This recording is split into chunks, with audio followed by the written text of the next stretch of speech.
Le film commence avec Robin qui se réveille après les événements précédents et constate que ses cheveux sont désormais revenus à la normale. Alors il le dit immédiatement à son père. De plus, il reçoit une notification indiquant qu'il pleut des yakuza, mafia japonaise, ils doivent donc se tromper d'endroit. Mais ils se rendent vite compte qu'ils sont au bon endroit. Ils comprennent alors que les événements survenus dans Batman Ninja ont changé la réalité. Pendant ce temps, Alfred leur dit que la Justice League ne semble pas exister car il ne parvient à contacter aucun membre. Batman et Robin revêtent leurs costumes car la première chose qu'ils doivent faire est de faire face à une pluie de yakuza. Ils montent à bord du Batnav, le véhicule de Batman, et arrivent sur place, où ils découvrent que les yakuza tombent littéralement du ciel. Ce sont des agents venus s'emparer de cet endroit. Dans le même temps, les officiers tentent de les affronter, mais ils sont en infériorité numérique. Mais heureusement, à ce moment précis arrive le héros de Gotham City, qui n'est autre que Batman lui-même. Il bat des yakuza. Après cela, il découvre que l'incident dure depuis plusieurs jours, alors que Batman et Robin n'en ont aucun souvenir. Les officiers leur disent qu'ils ont eux-mêmes combattu les yakuza la nuit précédente. Pendant ce temps, Nightwing et Red Hood viennent également les aider, mais comme ils ont eux aussi voyagé dans le passé, eux aussi ne se souviennent de rien. Ils comprennent qu'ils ont pris la place du super-héros de ce monde. Pendant ce temps, ils voient dans le ciel une île du Japon, d'où viennent tous les yakuza. Batman et Robin partent enquêter, tandis que les autres restent pour combattre les yakuza entrants. Batman traverse alors un portail qui apparaît dans le ciel. Il arrive donc dans cette étrange ville du Japon, où il est accueilli par Green Lantern. Mais il découvre qu'il ne s'agit pas de la Green Lantern qu'ils connaissent, mais d'une version complètement différente. Il y a une fille qui s'appelle Emerald Lightning et possède les pouvoirs de Green Lantern.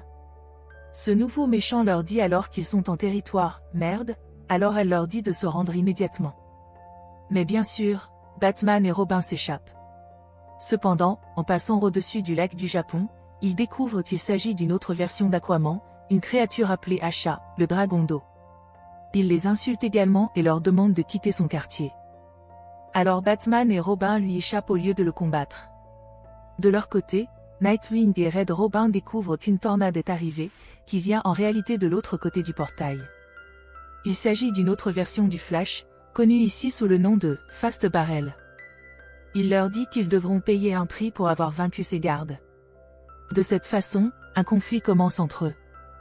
Pendant ce temps, Batman et Robin sont acculés par Emerald Lightning et la Reine Dragon d'eau. La Reine Dragon d'eau tente de les vaincre d'un seul coup, mais heureusement, à ce moment précis, ils sont sauvés par une autre personne, qui n'est autre qu'une version différente de Wonder Woman. Ici, elle s'appelle Diane, la déesse Aigle. Elle commence à les protéger et semble très habile. Mais le problème est qu'elle est seule contre deux, elle ne pourra donc pas les vaincre tous les deux. Mais heureusement, à ce moment précis arrive une autre variante, qui n'est autre que Harley Quinn. Mais ici, elle est appelée Arin, le bouffon sauvage, et elle est accompagnée de la déesse Aigle. De cette façon, le combat devient plus équilibré. Diana leur dit qu'elle ne les laissera pas se retourner contre ses invités. Le dragon d'eau décide donc de partir car ils ont des choses plus importantes à faire. En revanche, Fast Barrel est vaincu par Robbins. Alors il s'enfuit de là avant d'être rattrapé et repart avec sa tornado. Pendant ce temps, Diana raconte à Batman ce qui s'est passé dans ce monde. Elle lui raconte que depuis longtemps les Yakuza se sont emparés de la quasi-totalité du territoire, et tout cela avec l'aide des méchants qui les accompagnent. Elle leur dit qu'elle et ses alliés sont les seuls à être contre les Yakuza. Ses alliés sont des Amazones, qui protègent l'esprit Ninyo, une progéniture présente ici depuis des générations. Elle les met également en garde contre le méchant le plus puissant connu, Kuraku, l'homme d'acier. De là, Batman comprend immédiatement qu'il s'agit d'une version de Superman. De cette façon, sa Justice League est achevée, ce qui était incomplet jusqu'à présent. Il leur dit qu'ils ont toujours vu leur monde à travers le portail, mais qu'ils n'y ont jamais eu accès. C'était jusqu'à l'arrivée de Fast Barrel, qui créait une tornade pour voyager à travers l'espace-temps avec sa vitesse rapide. C'est pourquoi la Ligue Yakuza veut désormais s'y rendre, car elle veut également conquérir toute cette zone. Pendant ce temps, Diana leur parle de l'île où elle est née. Ici Dieu, Baiten, se repose, prêt à se réveiller au bon moment car c'est lui qui viendra sauver tout le monde. Batman se rend compte que les changements ici ont été extrêmes, il pense donc que quelqu'un d'autre les a amenés ici en modifiant l'espace-temps. Batman apprend alors que Harry Labona est en fait la Harley Quinn qu'ils connaissent. Alors il pose immédiatement des questions sur le gesté, Joker, car il sait très bien qu'il s'est également enfui. Mais Harry essaie de lui expliquer qu'elle ne sait pas où il se trouve. Pendant ce temps, Diana leur dit qu'elle ne veut pas qu'ils se battent sur son territoire car ils sont tous les deux ses invités et elle ne laissera pas cela se produire. Les garçons disent ensuite au revoir à Diana alors qu'ils se dirigent vers son monde. Batman est sur le point d'activer son protocole pour pouvoir s'opposer à sa propre Justice League, comme il l'avait déjà prévu si la situation se présentait. Cependant, avant de pouvoir franchir le portail, il découvre qu'une version de Superman est arrivée, se présentant comme Kuraku, l'homme d'acier. Kuraku les arrête immédiatement et leur dit de se rendre car la zone appartient à Eze. Lorsque Batman écoute Superman, il réalise qui est le véritable cerveau. Il apprend qu'il s'agit de Ra's al Ghul, qui n'est autre que le grand-père de Robin. Ra's al Ghul apparaît alors via un hologramme et dit à Batman qu'il ne le laissera pas détruire tout ce pourquoi il a travaillé dur. Il ordonne immédiatement à Kuraku de les tuer. Ainsi, Kuraku entreprend de les éliminer. Le travail a été fait ici, mais personne ne s'attendait à ce que Joker et Harley Quinn y arrivent à ce moment précis. Ils se retournent immédiatement contre Kuraku, qu'ils appellent Superfake. Ils lui disent qu'ils ne le laisseront pas vaincre Batman parce qu'ils veulent eux-mêmes le vaincre à l'avenir. Superfake ne peut donc que jeter Robin, car il veut finalement le vaincre de ses propres mains. Il dit à Robin de faire attention car il ne l'aidera plus. Pendant ce temps, Harley essaie de combattre Superfake, mais il est clair qu'elle ne sera pas à la hauteur contre lui. Mais heureusement, Diana arrive sur place et l'aide. Elle dit à Superfake qu'elle ne le laissera pas se retourner contre ses invités. Pendant ce temps, Superfake reçoit un appel lui disant de retourner à la base. Il n'a donc pas le choix et laisse la rencontre incomplète. Robin, quant à lui, est amené devant Ra's al Ghul, qui accueille immédiatement son petit-fils. Robin lui demande comment il a réalisé tout cela. Ghul lui dit alors que lorsque l'autre méchant a utilisé la Schism Machine, il a tout découvert. Il a également utilisé cette machine, mais avec quelques petites modifications. Il a changé la réalité et changé des événements très importants. Par exemple, le vaisseau spatial Krypton qui avait atterri en Amérique a atterri au Japon. C'est ainsi que Superman a été créé et entraîné par les Yakuza. Il a amené l'île mystérieuse de Diana au Japon. Il a fait naître Aquaman dans un lac au Japon. Et finalement, un Japonais nommé Hadar a obtenu les pouvoirs du Flash. Et enfin, la fille qui a découvert la bague Green Lantern et est devenue Emerald Lightning. Ainsi, il créa sa propre ligue, qu'il baptisa la Ligue des Yakuza.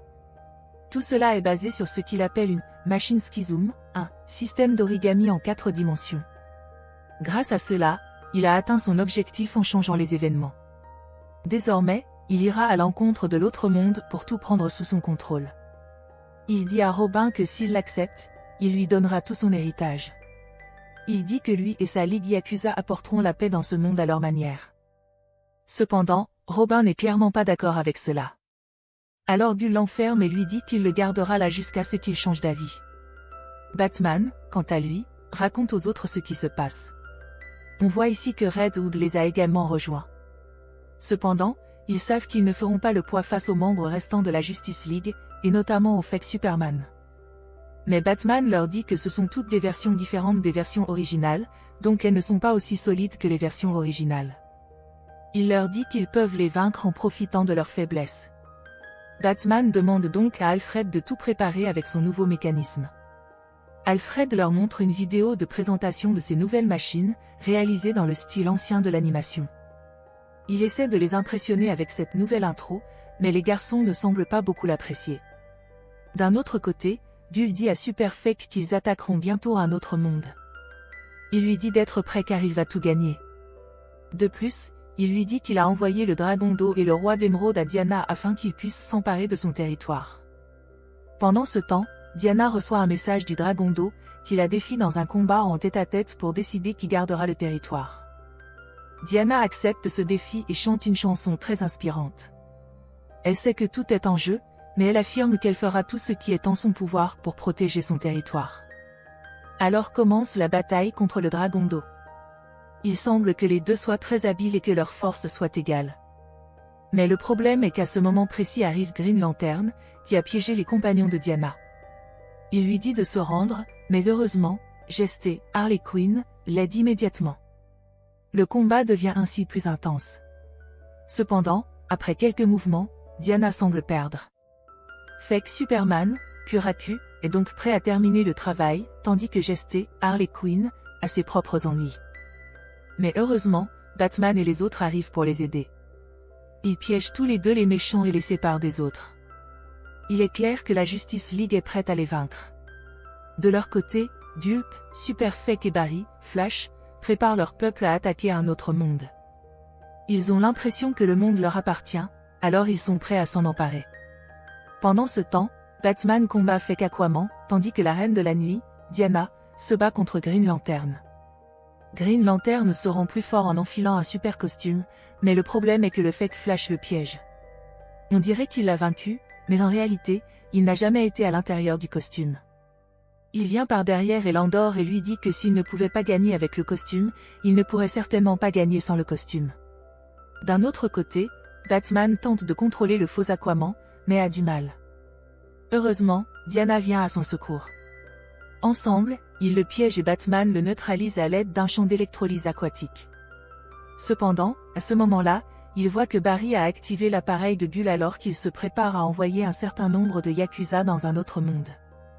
Mais il ne s'attendait pas à ce que Batman et ses compagnons y arrivent. Ils arrêtent immédiatement leur machine. À cause de cela, il commence à pleuvoir dans leur monde et les choses commencent à changer. Pendant ce temps, Barry entre en collision avec Robin à toute vitesse. Barry se rend compte que peu importe ses efforts, il ne peut pas les atteindre. Il essaie de surmonter ses limites, mais n'y parvient toujours pas.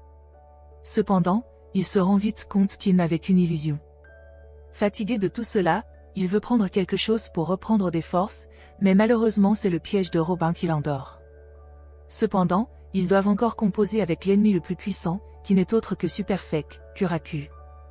Il commence à détruire des choses et dit qu'il ira contre tout le monde. Mais à ce moment-là, Batman arrive et envoie ses serviteurs trouver la schisme machine pendant qu'il affronte lui-même le Superfect. Pour combattre le Superfect, Batman libère un robot, prêt à combattre l'homme d'acier, Superfect. Cependant, Kuraku commence bientôt à démonter le robot et le détruit lentement. Mais tout cela faisait partie du plan de Batman, puisqu'il a créé un soleil artificiel à partir des morceaux de son robot, ce qui draine Superman de ses pouvoirs. Alors Batman sort de son costume et montre bientôt Superfect à sa place. Il lui dit que lorsqu'il est venu ici, le soleil de Saluga lui a donné ses pouvoirs, mais la simulation qu'il a créée a copié le soleil de Krypton. Ce soleil faisait ressembler le Superfaux à une personne ordinaire. Batman lui dit alors qu'il n'est pas comme le Superman qu'il connaît, car le vrai Superman est un homme d'acier et a un cœur qui bat pour le bien, contrairement au Superfect. Cependant, en même temps, Superfect désactive le surage fictif et dit à Batman de ne pas perdre de temps et l'attaque. C'est ainsi qu'un combat acharné commence entre ces deux-là. Batman sort ses armes et bat bientôt Superfect. Il lui dit quelque chose qu'il ne savait pas, il a un gant de kryptonite, que le vrai Superman lui a donné dans le passé pour que s'il devenait incontrôlable, Batman puisse l'arrêter. De cette façon, il piège le Superfaux. Pendant ce temps, Batman et Diana s'approchent de Bull et tentent de mettre fin à ce cauchemar. Mais malheureusement, Bull active son plan B et démarre la Schism Machine. Tout le monde se rend compte que le lieu va tomber directement sur Gotham City, provoquant des destructions massives et affectant la Terre entière. Diana veut rapidement éteindre la machine, mais celle-ci disparaît. Batman découvre qu'ils sont les seuls à avoir voyagé dans le temps et à en être revenus. Il semble que la machine soit suspendue dans l'espace-temps. Ensemble, ils tentent de le ramener, tandis que Diana combat Bull. Pendant ce temps, Batman et les autres commencent à fusionner le multivers, ce qui amène les super-héros à éprouver des souvenirs d'autres versions. Ils se souviennent qu'ils sont réellement bons. Même le vrai Superman vient chercher le faux Superman et lui fait comprendre. Pendant ce temps, Bull accélère le processus et tente de faire tomber un immense bâtiment au sommet de Gotham City. Mais à ce moment-là, le vrai Superman et le reste des membres de la Justice League arrivent. Ils commencent à aider Batman. Ensemble, ils tentent de maîtriser la situation, tandis que Batman s'empare du dernier artefact de Bull. Mais le problème est qu'ils ne peuvent pas arrêter la machine à schisme. Au dernier moment, Harley Quinn sauve la mise en utilisant l'artefact pour arrêter la machine. Cela arrête tout et les choses arrêtent de tomber. Mais le problème est que le bâtiment plane toujours sur Gotham City. Batman essaie de le supprimer, mais Diana lui dit que ce n'est pas nécessaire, car ils peuvent gérer eux-mêmes la destruction. L'ensemble de la Ligue Yakuza se réunit pour invoquer Lord Baiten, qui apparaît bientôt et reprend le bâtiment. Ils disent au revoir à Batman et aux autres et retournent dans leur monde, emportant avec eux leur destruction. Puis le portail disparaît et tout redevient normal. Les cheveux de Robin reviennent également à la normale, confirmant que tout va bien. Batman reçoit un appel du ministère de la Justice, lui annonçant qu'il a une réunion importante. Batman sait que tout est normal maintenant et il assistera bientôt à la réunion. Si vous avez aimé cette histoire, laissez-moi vous donner quelques recommandations supplémentaires, comme Batman Ninja, qui est l'histoire précédant celle-ci. Passez une merveilleuse journée.